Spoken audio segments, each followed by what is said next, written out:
মাননীয় প্রধানমন্ত্রীকে ধন্যবাদ জানাচ্ছি।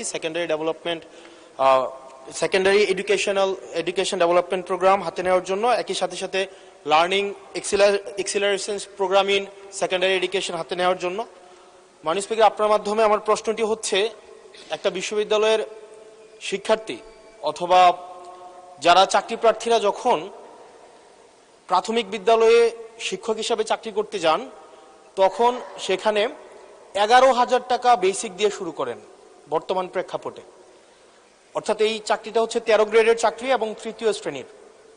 একজন যখন সেকেন্ডারি এডুকেশনে চাকরি করতে যান, তখন বেসিক বেতন পান 16,000 টাকা। এটা 10ম গ্রেডের এবং দ্বিতীয় শ্রেণীর চাকরি। আমাদের দেশের প্রাথমিক শিক্ষা এবং মাধ্যমিক শিক্ষা এই দুইটা হচ্ছে ফিডার ইনস্টিটিউশন। আমরা যদি ভালো শিক্ষার্থী ফিডার ইনস্টিটিউশন থেকে আমরা টারশিয়ারিতে পাঠাতে পারি, তাহলে সেখানে একটা রিসার্চ বেসড আমরা একটা আউটকাম পাবো।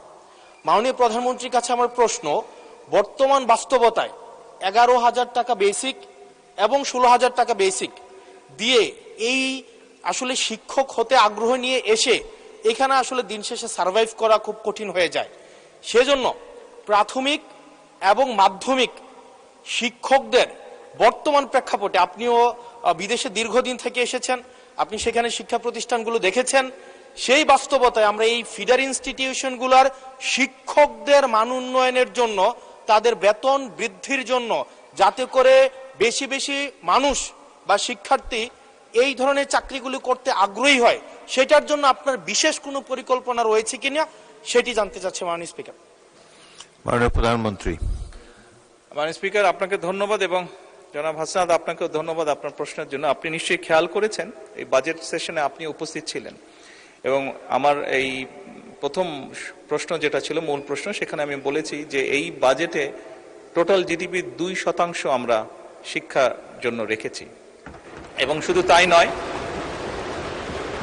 আমাদের যেটি পরিকল্পনা আছে, আমরা পরিকল্পনা মতন যদি আগাতে পারি, ইনশাল্লাহ আমরা শিক্ষা খাতে বাজেট 5 বছর শেষে 5%-এ নিয়ে যেতে চাই। এবং অবশ্যই এগুলো আমরা যখন দেখেছি, স্বৈরাচারের সময় শুধু বিল্ডিং হয়েছে কিন্তু হিউম্যান রিসোর্সের কোনো উন্নতি হয় নাই। আমি আপনার সাথে সম্পূর্ণ একমত যে আমরা যদি আমাদের প্রাইমারি এবং সেকেন্ডারি এই শিক্ষকদেরকে যদি আমরা সঠিকভাবে ট্রেনিং দিতে না পারি, কিন্তু শুধু ট্রেনিং না, ট্রেনিংয়ের সাথে তাদেরকে তাদের সম্মানীয় যদি বৃদ্ধি করতে না পারি, তাহলে অবশ্যই আমরা প্রত্যাশা করি না যে তারা ভালো কিছু ডেলিভার করতে পারবেন।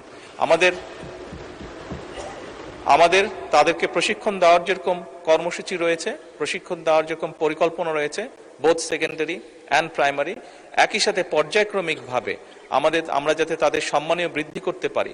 আমরা অনেক সময় দেখি যে প্রাইমারি স্কুলের টিচাররা, এই সংসদে দাঁড়িয়েও আমি বলেছি যে অনেক সময় আমরা এখনো দেখি যে প্রাইমারি স্কুলের শিক্ষকরা তাড়াতাড়ি করে ক্লাস করিয়ে হয়তো আরেকটি সেকেন্ড একটি কোনো জবে অথবা কৃষিকার্যে যেটাই হয় একটি সেকেন্ড জবে তাকে যেতে হয়, তা না হলে তার জন্য সংসার চালানো কষ্টকর হয়ে যায়।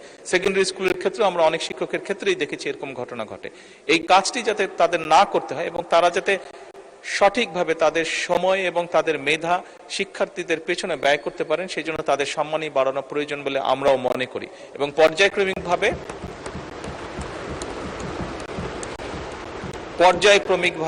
আমরা এই কাজটি ইনশাল্লাহ করব এই দেশে।